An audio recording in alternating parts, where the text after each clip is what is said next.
In this video, I'll show you how you can add a new indicator in TradingView. Now, if you have some indicators here, what you can do if you want to remove them is click on the trash can right here. And then if you want to add a new one, simply head up to indicators, select the one that you want to use. So just search for, let's say, EMA, find your EMA, click on it, and now it has been added. Then you can double click on it over here, or sometimes it's down here if it's a bottom one.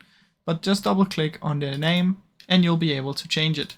So I can change this to a 50 instead of 9 EMA, and you'll see it will now change accordingly. So that is basically how it works. Now you can add many indicators if you want. So let's just say you want to add a mass index.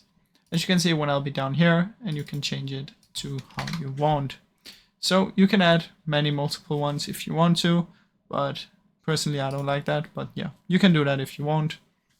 I really hope you enjoyed this video. If you did, please leave a like and subscribe, as it helps me out a ton. Thank you so much for watching.